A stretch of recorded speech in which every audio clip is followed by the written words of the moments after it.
এয়া বাতৰি পৰিছো ফাংফুং হাজৰিকাই। পাঞ্জাৱত 2জন সেনামাখী নিহত, অসমত 3জন সেনামাখী আহত। অসমৰ মুখ্যমন্ত্ৰী আজি নতুন দিল্লীলৈ ৰিক্সাৰে ৰাওনা কৰিব বুলি আজি বাতৰিত উল্লেখ কৰিছে।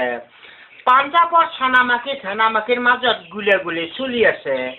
গুলীয়াগুলী চলি আছে যদিও এতিয়াও গণ্ডগোল কমা নাই বুলিও বাতৰিত উল্লেখ কৰিছে।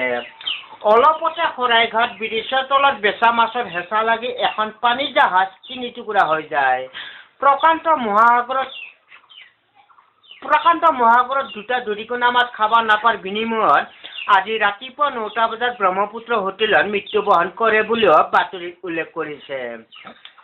আপোনালোকে বাতৰি শুনিছে আকাশবাণী গুৱাহাটী লিংটি সিঙাৰ পৰা।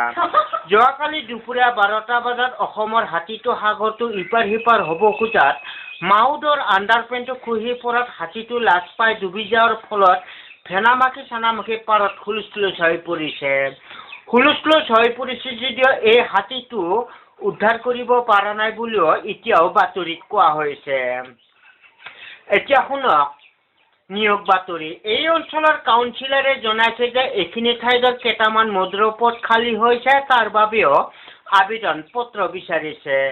মানুহজন শিক্ষাগত এনেধৰণৰ হ'ব লাগিব, আধা গিলাচ মদ খাই ৰাস্তাই ঘাটে পৰি থকা হ'ব লাগিব। দ্বিতীয়তে 1.5 গিলাচ মদ খাই ডেকা চেংৰাৰ লগত তৰ্ক কৰি মুখত ঘচা খাই ক'লা ক'লা দাগ থকা হ'ব লাগিব। তৃতীয়তে 3 গিলাচ মদ খাই ঘৰত তিৰি-চলিৰ লগত অশান্তিৰ সৃষ্টি কৰি থকাও বিধৰ হ'ব লাগিব। যোগাযোগৰ ঠিকনা আদাবাৰী বাছ ষ্টেণ্ড নাইটো পল্টন বজাৰত দিলেও হ'ব। গুৱাহাটীত কেইটামান পকেটমাৰৰ ওপৰত পকেটমাৰ খালী হৈছে, তাৰ বাবেও আবেদন পত্ৰ বিচাৰিছে। মানুহজন শিক্ষাগত এনেধৰণৰ হ'ব লাগিব, পকেট মাৰি ধৰা পৰি ৰাইজৰ কোবত পিঠিৰ চাল যোৱা হ'ব লাগিব। হিন্দী শুনাত 1 নম্বৰ হ'ব লাগিব। কোনোবাই মাইকী মানুহ কামাখ্যা মন্দিৰৰ পঠা ছাগল নিয়া দেখা পালে তাৰ হাতৰ পৰাও কাঢ়ি নিয়া ক্ষমতা হ'ব লাগিব। যোগাযোগৰ ঠিকনা গড়েশ্বৰ বাছ ষ্টেণ্ড নাইটো খ্ৰীষ্টান বস্তিত দিলেও হ'ব। এতিয়া শুনক নিৰুদ্দেশ সম্পৰ্কীয় বাতৰি। যোৱাকালি দুপৰীয়া 12টা বজাত গড়েশ্বৰ কলেজৰ পিছচাইডৰ পৰা এজনী ছোৱালী নিৰুদ্দেশ হৈছে। ছোৱালীজনী ওখই চাপৰকে চুটিকে হালিয়া মেখেলা পিন্ধাকে, বুকুখন উঠা, চুলিকেইডাল গোঠা, গলত গলমুনি, হাতত হাত ঘড়ী, পিন্ধনত শাৰী, কপালত ফোট।